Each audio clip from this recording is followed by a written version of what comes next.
Haya mwenye vinywaji, unajua pombe yani pombe fulani classic NSB laki moja na 30 kuendelea pombe za watu ambao wanaenda. Maskini wakakaa.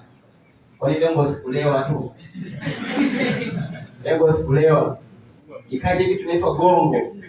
Ni 500 tu glasi moja unasahau jina la ukoo.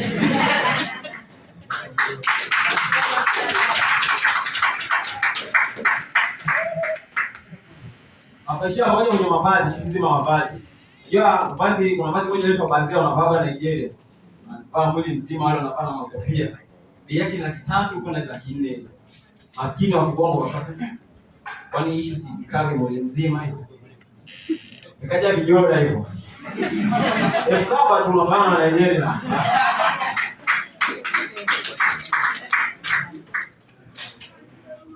Unajua maskini wengi hatufanikiwi kwa sababu maskini tunakuanga na dharau. Tunadharau vitu ambavyo hatuwezi kuvimiliki.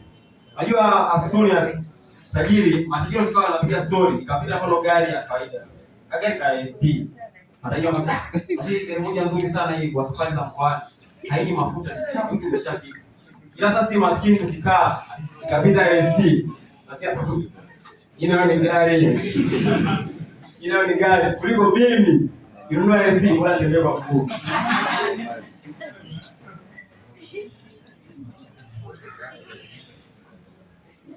Unajua kikawaida wabongo tuna sifa nyingi, lakini sifa moja wapo ya wabongo sisi kama wabongo tuna tabia kupotezeana muda. Yaani wabongo ni tuko vizuri sana kwenye kupoteza muda. Na kuificha hii sifa waga tunakadiriana. Akumweli ilikuwa ni misemo kwa dadangu na walikuwa wanaolewa. Kenda na mzee stationary kuprint zile kadi za sendio. Kafika pale mtu wa stationary anaandika pale akasema, "Mzee, tuandike sherehe inaanza saa ngapi?" Mzee akamwambia yule mtu wa stationary, "Andika saa 12." Amepapa. Saa 12 wabongo sio utakuja saa 2. Akaniambia, "Ndio lengo langu. Waje saa 2 tuanze saa 3."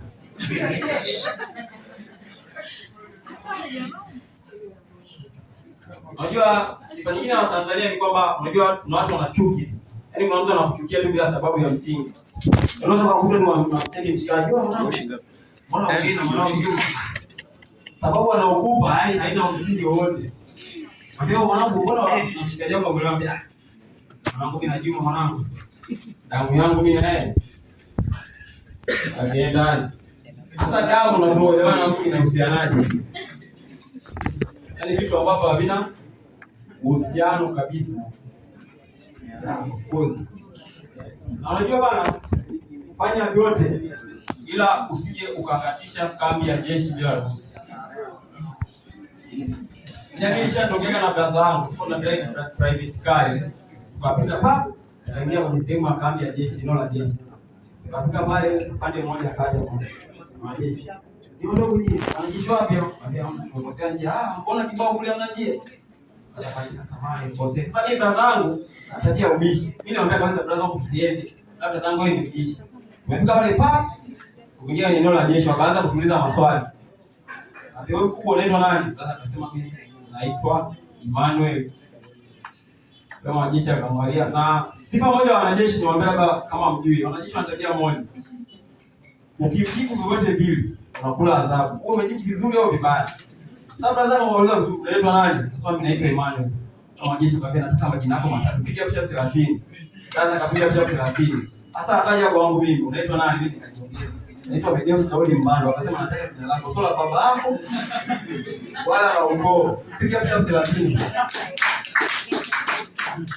Naendelea auliza swali. Wewe mkubwa akauliza brother mkubwa unampigani? Brother akasema ni miaka 42. Akasema mtu mzima tunafanya vitu vya si ndio? Pigia picha 30 bwana. Mimi nikauliza dogo unampigani bwana? Ndio brother ni 17. Akasema ni mtoto hata nikimwona naona anaacha ujinga sio? Pigia picha 30 bwana. Akapiga picha 30. Akauliza brother, "Je, wewe ni gani?" Brother akasema mimi nimesomea masters ya biashara. Akasema nyie wasomi ndio mnakuwa na dharau, si ndio? Piga picha 30 bwana. Akaniuliza mimi, "Wewe dogo na elimu gani?" Mimi nikajiongeza. Brother mimi ni form 4. Nyie ndio mnachezea na za wazazi, si ndio? Piga picha 30 bwana. Sasa tukaenda katika sehemu, akamuuliza brother, "Vipi umechoka?" Akasema, nichoka tumesamia rudia tena. Mwanaume anakuwa ile mama, si ndio? Piga kisha 30 bana. Wewe dogo umechoka? Ya brother sijachoka. Sema kwa hiyo tunacheza hapo, si ndio? Sasa ndio tunataka maneno kitawezi kwa